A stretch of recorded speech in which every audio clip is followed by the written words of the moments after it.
In today's video, we got another old card. This one's from the 10 series, and I got it from eBay around for 100. Yeah, not the best price. I knew there was better listings, but this one seemed the most trustworthy. And speaking of money,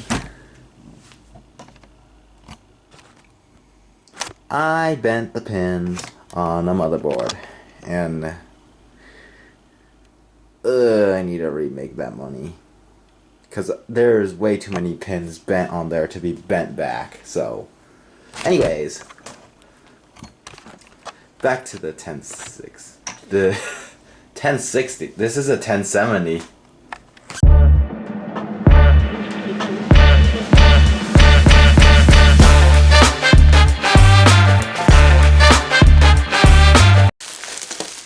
Out of the bubble wrap. It's nicely packaged from a refurbishing company. Ooh, hefty boy.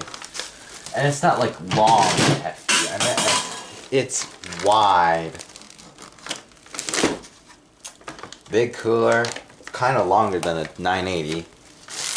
Should be faster than a 980 and have more VRAM.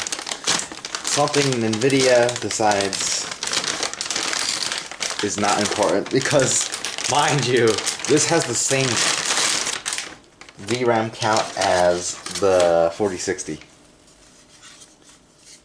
Beautiful.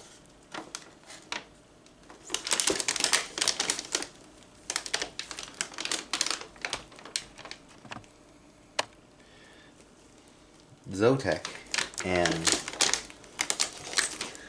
it's got two 8-pins, which is not a big issue. It's just on the more power draw side, and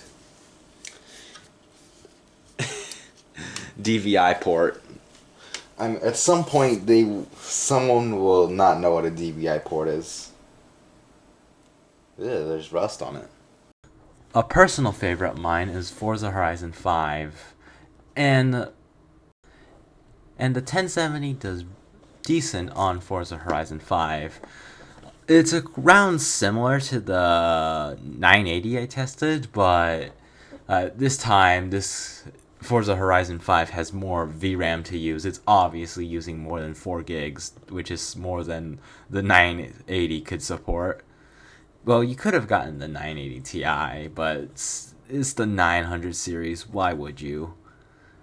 In terms of temps, gameplay, I would say it does pretty well. World of Warships, a game that's been out for a while and can work with most old hardware.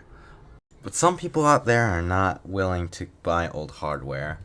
And I will be honest, I'm okay with that because the GTX 1070 is not going to have driver support forever.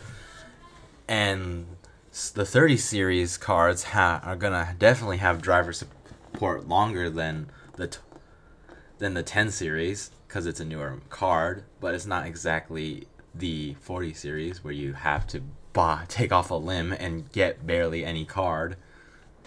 And not to mention, the 30 series comes with DLSS and all that frame stuff.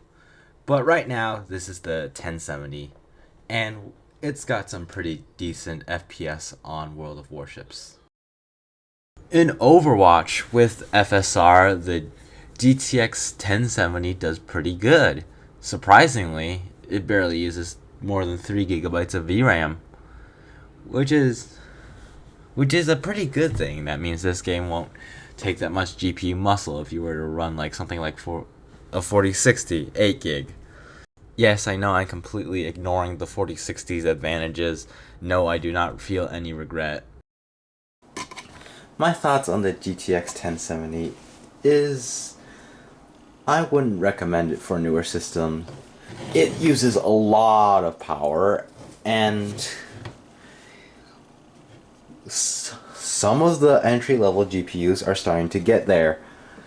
I mean, I wouldn't recommend an entry-level, but still. You'll use less power, and it's just gonna be just as fast as this.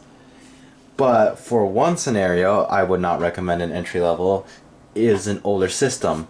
something like with PCIe 3.0, because as newer entry-level GPUs rely heavily on PCIe 4.0 because all of the lanes are not populated. I mean, that's not a problem.